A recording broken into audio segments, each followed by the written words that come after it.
Hello दोस्तों, मैं हूं जगदीश जोशी। पीएलसी प्रोग्रामिंग के एक और वीडियो लेक्चर में आपका स्वागत है। और आज के इस वीडियो में हम लोग पीएलसी प्रोग्रामिंग का ही एक छोटी सी एक्सरसाइज हम लोग सॉल्व करेंगे, एक छोटा सा लॉजिक हम लोग बनाएंगे।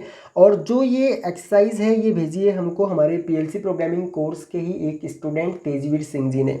ओके, तो एक्सरसाइज क्या है? एक्सरसाइज है हमारा, यहाँ पे देखो कुछ हमको टास्क दिया हुआ है कि हमारे पास दो पुश बटन है और दो ही आउटपुट्स हैं। ओके, तो यहाँ पे जब हम लोग पुश बटन 1 को प्रेस करेंगे तो उसके 10 सेकंड के बाद हमारा Y1 ऑन होना चाहिए। जो ये दो आउटपुट है इनमें से Y1 हमारा ऑन होना चाहिए। और जब Y1 ऑन होगा तो उसके 10 सेकंड के बाद हमारा यहाँ पे Y2 ऑन होना चाहिए। ओके, और जब Y2 ऑन होगा तो उसके 10 सेकंड के बाद ही हमारा ये Y2 ऑफ भी हो जाना चाहिए। और जब Y2 ऑफ होगा तो उसके 10 सेकंड के बाद हमारा Y1 ऑफ हो जाना चाहिए। ओके, तो ये एक छोटा सा लॉजिक है। और यहाँ पे जो हमारा पुश बटन 2 है, अगर हम लोग उसको प्रेस करेंगे तो उस केस में हमारा पूरा सर्किट ऑफ हो जाना चाहिए। तो इसका मतलब तो सिंपल है कि PB1 जो होगा हमारा वो एक NO पुश बटन होगा और PB2 जो होगा हमारा वो एक NC पुश बटन होगा। अब यहाँ पे आप चाहो तो एक normal NC push button use कर सकते हो, या फिर आप लोग इसकी जगह पे एक इमरजेंसी पुश बटन भी यूज कर सकते हो। अब मैंने यहाँ पे जो हमारे पास PLC है डेल्टा की DVP SA2, इसमें मैंने ऑलरेडी लॉजिक डाला हुआ है। ओके, जो यहाँ पे मैं आपको दिखा देता हूँ, ये छोटा सा लॉजिक बना रखा है मैंने, और यहाँ पे मैंने सिर्फ टाइमर्स को यूज किया हुआ है। ओके, तो चलो मैं सबसे पहले आपको इसकी वर्किंग दिखा देता हूँ। आप लोग यहाँ पे इस रिले बोर्ड को देखना। ओके, और ये अपने पास PLC है। फिलहाल जो ये COM1 वाला जो इंडिकेटर है वो इसका ब्लिंक कर रहा है क्योंकि हमने अभी इसको ऑनलाइन मोड पे ले रखा है। ठीक है, तो मैं यहाँ पे क्या काम करता हूँ, मैं यहाँ पे सबसे पहले इस पुश बटन को प्रेस करता हूँ। ओके, ये मैंने पुश करके छोड़ दिया। अब आप लोग इस रिले बोर्ड को देखना, ये वाली रिले हमारी 10 सेकंड के बाद ऑन होगी। ठीक है, तो यहाँ पे अगर आप लोग देखोगे तो ये 10 सेकंड के बाद ऑन होगी, ये हमारी ऑन हो चुकी है। अब क्या होगा कि इसके 10 सेकंड के बाद हमारी ये वाली रिले ऑन होगी। ओके, ये हमारा Y2 है। ठीक है, ये Y1 है और ये Y2 है। अब ये ऑन हो गई। अब ये ऑन होने के 10 सेकंड के बाद ये ऑफ भी हो जाएगी हमारी। ठीक है, जो हमारी एक्सरसाइज है उसके अकॉर्डिंग ये ऑफ हो जाना चाहिए, तो ये ऑफ हो गया। अब इसके ऑफ होने के 10 सेकंड के बाद हमारा ये वाली रिले ऑफ हो जानी चाहिए। ठीक है, तो अभी आप लोग देखोगे तो ये भी हमारी ऑफ हो जाएगी, ऑफ हो गई। अब अगेन मैं यहाँ पे क्या काम करता हूँ, मुझे ये अगेन रिसेट करना पड़ेगा। अब मैं यहाँ पे क्या काम करता हूँ, मैं यहाँ पे इस पुश बटन को प्रेस करता हूँ, और प्रेस करने के बाद यहाँ पे देखना ये रिले हमारी ऑन होगी। उसके बाद मैं आपको दिखाऊंगा कि जब हम इस वाले पुश बटन को प्रेस करते हैं तो उस केस में हमारा जो भी सर्किट ऑन हो रखा होगा, जो भी आउटपुट हमारी ऑन हो रखी होगी वो ऑफ हो जानी चाहिए। ठीक है, जैसा कि हमारे यहाँ पे एक्सरसाइज में हमको दिया हुआ है। तो यहाँ पे देखो एक आउटपुट हमारी ऑन हो रखी है फिलहाल। अब अगर हम इस इमरजेंसी पुश बटन को प्रेस करेंगे तो यहाँ पे देखो हमारी जो आउटपुट्स थी वो ऑफ हो गई हैं। ठीक है, तो इसका लॉजिक किस तरीके से हम लोग बनाएंगे वो इस वीडियो में आपको डिटेल में जानने को मिलेगा।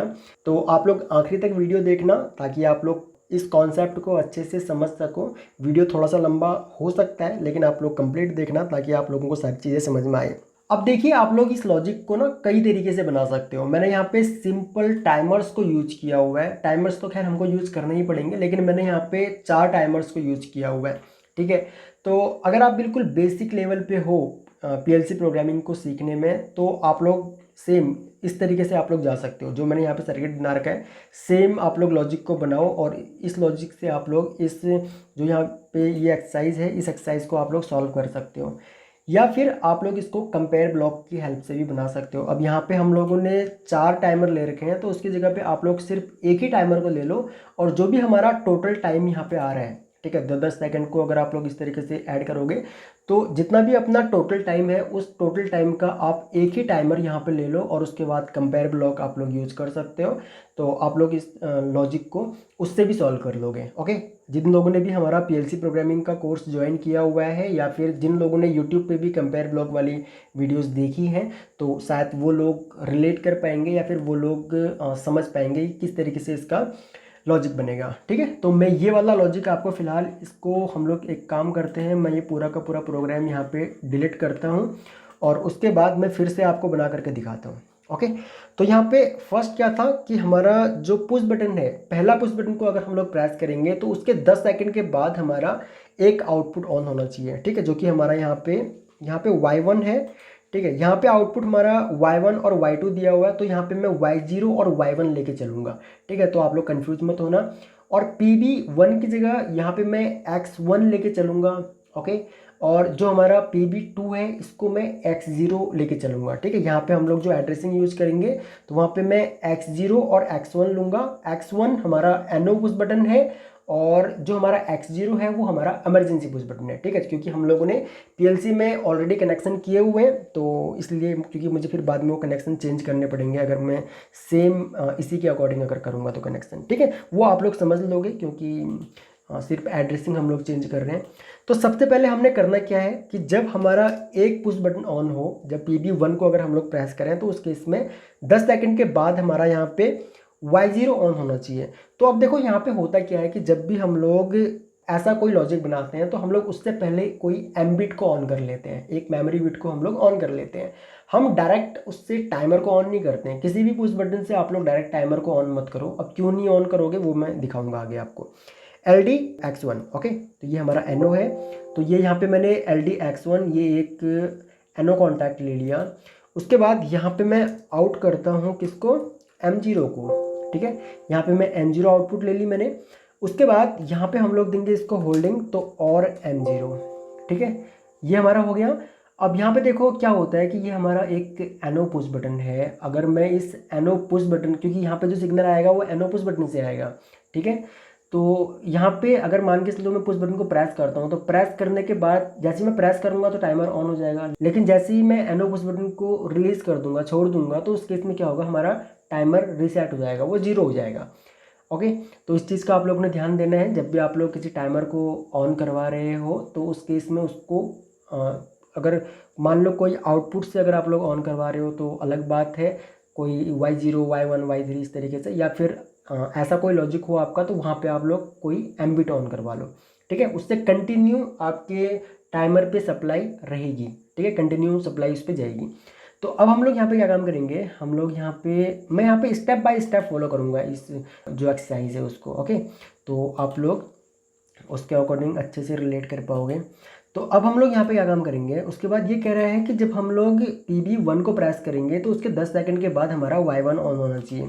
तो अब यहाँ पे क्या करेंगे, हम यहाँ पे हम LD M0 यानी कि इस M0 का एक NO बिट हम लोग यहाँ पे लेंगे और इससे अब हम लोग क्या काम करेंगे, हम लोग एक टाइमर ऑन करवाएंगे, TMR T0 and 100, ओके। तो यहाँ पे ये 10 सेकंड का टाइम हम लोगों ने डाल दिया। अब हम M0 से क्या काम कर रहे हैं, टाइमर को ऑन करवा रहे हैं। यहाँ पे 10 सेकंड का टाइम आ गया और अब हम लोग क्या काम करेंगे, LD T0, अब इस टाइमर का हम लोग NO लेंगे और इससे हम लोग आउटपुट ऑन करवा लेंगे अपनी y0, ठीक है। यहाँ पे y1 दिया हुआ है लेकिन मैं y0 इसको y0 लेके चल रहा हूँ, इसको y1 लेके चल रहा हूँ, ओके। तो इससे हमने y0 आउटपुट ऑन करवा लिया। तो पहली कंडीशन अपनी यहाँ पे ट्रू हो गई। जब भी हम पहला पुश बटन प्रेस करेंगे तो उसके 10 सेकंड के बाद y1 ऑन होना चाहिए। तो यहाँ पे इस लॉजिक से हमारा ये हो जाएगा। अब दूसरा यहाँ पे लाइन क्या है, व्हेन y1 ऑन, जब y1 ऑन होगा तो उसके 10 सेकंड के बाद हमारा यहाँ पे y2 ऑन होना चाहिए, ओके। तो इस केस में हम लोग क्या काम करेंगे, जो हमारा y0 ऑन हो गया तो y0 ऑन होने के 10 सेकंड के बाद अपना जो y2 है वो ऑन होना चाहिए, यानी कि यहाँ पे हम y1 को ऑन करेंगे। तो अब मैं यहाँ पे क्या काम करूँगा, यहाँ पे मैं y0 का एक NO लूँगा और इससे मैं क्या काम करूँगा, इससे मैं एक टाइमर को ऑन करवा लूँगा, ठीक है। तो TMR एंड यहाँ पे हम लोग लेंगे T1 और 100, ठीक है। ओह सॉरी क्या हो गया, अच्छा R लिख दिया, T1, ओके। ये हो गया अपना T1, ठीक है।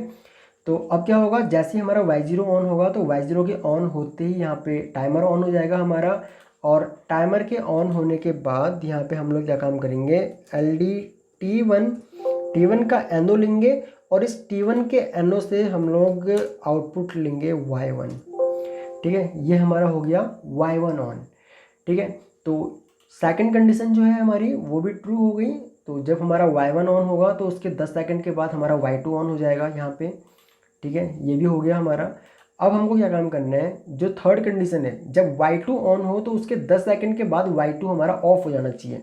तो अब हम लोग यहाँ पे क्या काम करेंगे, हम लोग यहाँ पे y1 से y1 से हम लोग एक m बिट को और ऑन करवाएंगे।